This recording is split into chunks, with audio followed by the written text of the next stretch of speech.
So today we'll look at intro to 3D vectors. 3D vectors. So from the basic or from the previous chapters, we've spoken about 2D vectors. That's 2D resolution of vectors, specifically forces. So now I want to look at 3D resolution of vectors or forces. So when it comes to 2D, we are dealing with when it comes to 2D in Cartesian form, we are dealing with I and J, where I is the x component and J is the y component. But when we come to 3D vectors, we are now looking at I, J, and K. So we have added another component called the K. So this is very simple. As we know, the I component is also known as the S component. The J component is also known as the Y component. And lastly, the K component is the Z component, making it 3D force or three-dimensional force. All right, so how do we resolve three-dimensional forces? As similar to the two-dimensional forces, the three-dimensional forces too has a way of representing the final or the resultant force into the various components, that is IJK. So this is what I want us to look at for today. So now, given given a resultant force F in this diagram, so we are using this diagram here. Given the resultant force F, this is the F I'm talking about, this one. Given the resultant force F, they can ask you to find the X component, the Y component, and the Z component. So the X component is the component located on the x-axis, which is Fx, this one. The Y component is the component located on the y-axis, which is this. Then lastly, the Z component is the one located on the z-axis. So how do we find these various components? How do we find that? So this is very simple. We do some small sketches and we are fine. So you see there is an angle made by this plane. So let's assume this one is a hinge, a door hinge. Yes, specifically a door hinge. This is a door hinge. And previously, this door hinge was on the x-axis, and now I've opened it at an angle of phi. This phi. I've now opened the door or the plane of the resultant force. This plane, this is the plane I'm talking about. This one, the one that I'm hatching. This plane. Yes. I've now I've now opened that plane at an angle of phi to the plane from the positive x-axis. This is the positive x-axis. So now what do we do? So after you open at an angle of phi, we'll be using that phi. So I'm going to define phi. Phi is the angle made between the positive, don't forget this word, positive, the positive x-axis and the plane of the resultant force. The plane of the resultant force. Yes, so this is the angle I'm talking about, phi. Then you could also see that we have another angle, theta z. Let me clean this one. Theta z. Theta z is the angle between the z-axis, this z-axis here, and the resultant force F. So I'm defining that one. So theta z, that one too is the angle between the z-axis and the resultant force, F, and the resultant force F, for which we want to break it into 3D. That's the resultant force F. All right, so now how do we do that? So now let's consider this diagram down here. This one, the one down here. This one. Let's consider this. this rectangle down here, this rectangle. So if I consider this rectangle down here, I can draw something like this.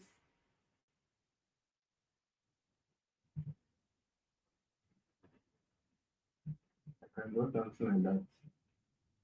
That's looking above to the bottom, looking from the up to down. So you are looking at the bottom from up. So you are standing at the top of the plane and you are looking at the down part. So if you look at the down part, this is what you are going to get. This is what you are going to get. Here is my Fy. Here probably will be my Fh. This one, my Fh. Then if here is Fy, it means here too is Fy. Then probably here is the Fx coming down because they need to follow each other and come and make the resultant Fh. This resultant Fh. So now the angle here is 90 and the angle here is 5. It's 5. So now let me change the color. So what do we do? If I want Fx is at the adjacent side, so I will use cos theta.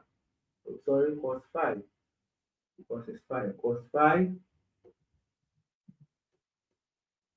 I'll use cos phi is equals to Fx over hypotenuse, which is Fh. So if I simplify this, I'll get Fx equals Fh cos phi.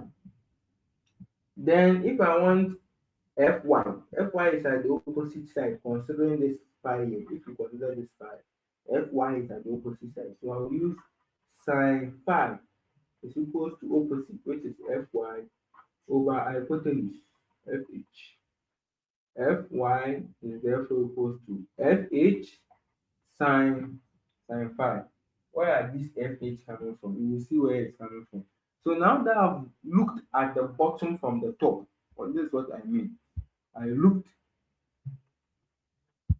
this bottom here, I looked at this bottom row from the top of the diagram, and this is what I could sketch. And these are the deductions that I could make. These are the deductions that I could make. So now let us also change the let's change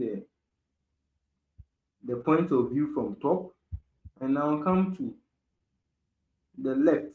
So I'm now coming to watch it from the left. If I say the left, this is what I mean. So this is my arrow. I'm watching it from here. So what it means is that I'll be getting, let me change the pen. I'll be getting so if here is FH, it means here too. Here too is FH because here too is FH. Then if here is FZ, here is FZ, then here too is also FZ. Here too is also FZ. So now I'm looking at it from this angle. This angle. I want to look at this point, this plane, this one, the one here, this plane. I want to look at this plane, this one, the one that I've used the red this one to. So it will be something like this. Get this. I'm going to get this. I'll get my F to the resultant. And let me put it here. Then I'll get this. Then I'll get this again. So I know that this one is the FZ, the one here. The FZ. If you watch it like this, you see that this one is the FZ. Then the top is the FH, going like that. Is the FH. So if they are following, it means F should come and meet them. F should come and meet them as is in the diagram. Then it means here two is FH, then here two is FZ.